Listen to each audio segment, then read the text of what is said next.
Hello, good morning. I hope you guys are excited for the reading today as I am. This is Stand Tall, July 11th, in which we are going to start off with Sun Tzu and the Art of War. And his chapter 7, entitled Maneuvering, verse 11. We may take it then that an army without its baggage train is lost. Without provisions, it is lost. Without bases of supply, it is lost. So that's just following up on the last couple of days. If we march 50 li in order to wrest an advantage, if we march 30 li to wrest an advantage, then our army will perish. And the metaphor being, don't work too hard, don't burn out. I personally have experienced my own revelation of not burning out. I've injured myself. My wrist, I hyperextended it. Things are looking a little bit better. There's a bruise, and it's still kind of there, but not really noticeable. And it's prevented me from doing certain kinds of work, and not being able to do certain kinds of work has made me realize how much I do actually enjoy those kinds of work, how they fulfill me at the end of the day. And so not burning out in that regard has been a good thing. So let's go over to the Daily Stoic. July 11th is entitled The Startup of You. But what does Socrates say? Just as one person delights in improving his farm and another his horse, so I delight in attending to my own improvement day by day. Epictetus, Discourses 3.5.14. The rage these days is to start your own company, to be an entrepreneur. There's no question, building a business from scratch can be an immensely rewarding pursuit.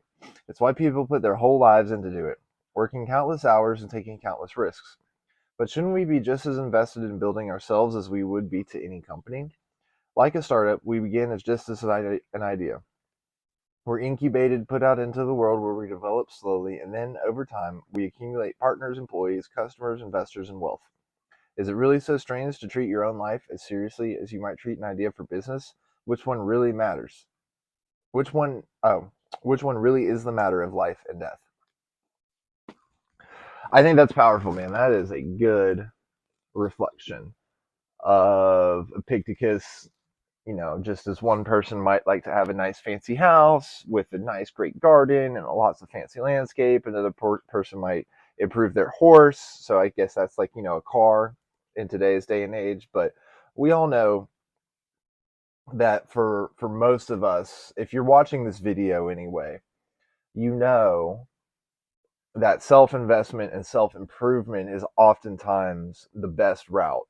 So when it comes to me in a financial standpoint, like when I'm helping clients, I think one of the best kind of ideas to have in your head about how you're going to approach your new financial life, if you truly do want to get to whatever goals it is, we kind of have to have like this mentality of look like the person living paycheck to paycheck, but be the person who can take a 6 month vacation without batting an eye because you have so much dividends coming in, you've got so much invested, you've got so much cushion, et cetera, et cetera. See, the goal in life shouldn't be to have a fast, fancy, expensive car, a nice, big, giant house in a nice, ritzy, expensive neighborhood. Now, all of those things are good if they're a byproduct of doing something, but don't do something you don't love in order to get there because you're chasing money.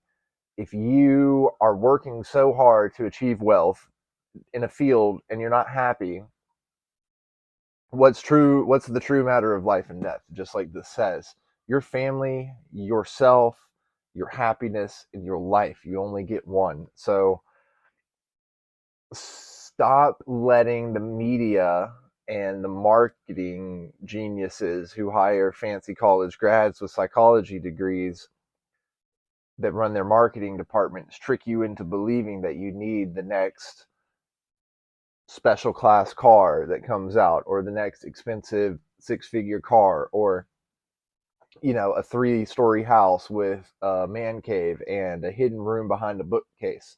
All of that stuff would be awesome to have, but what are you doing to achieve it?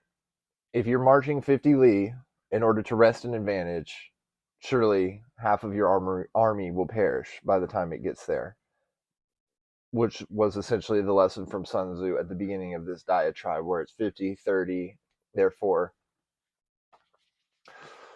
an army without provisions, an army without stores will surely perish. Let's see here. Just because when I read this and the Daily Stoic, it just okay. So we may take it then that an army without its baggage train is lost. Without provisions, it is lost. Without basis of supply, it is lost. Without clear direction and motive, you are lost. Without a why, you are lost. If your why is simply to have a fast car and a nice house, you're lost. You will be lost because the media sells that image and it's an empty image. And so what we have to focus on is not what we're tricked into believing is the right way, but if we're truly happy doing things like making pottery, making coffee mugs, or painting, or we like to bicycle in different cities, or you like to go mountain climbing in different parts of the world. You know, these are all things that can give you purpose and can be whatever you want to be. I mean, I think that there might be some ridiculous things out there, but I think for the most part that if you pursue whatever it is that makes you happy and just be realistic. I mean, obviously, like if you want to be a professional video gamer, you have to maybe be young or have good reaction times or play a lot of video games, and thus it'll suck the joy out of it. If you want to be a book reviewer, you might have to start reading so much books, right? So just be careful in that regard, but also just be honest with yourself. If you're 5'6" and you want to be a professional NBA star, just know that you're going to have to work that much harder to be good. So whatever brings you passion, you have to be realistic with yourself about what you need to do in order to make a living from it if that's your goal. But at the end of the day, I think the lesson here is not not ways to live out your dream. That's a discussion we can certainly have one day. I think what it is while we pursue our life and our life's passion and what gives us purpose, we need to just make sure that, in Sun Tzu's words, we're not burning out. You know, if we're doing the startup of you, make sure that during the incubation period and the development period, just make sure that you're focusing on what really matters. You know, just like Epictetus, I delight in my own improvement day by day, in attending to my own improvement. So, whether you're an entrepreneur or you're working for somebody,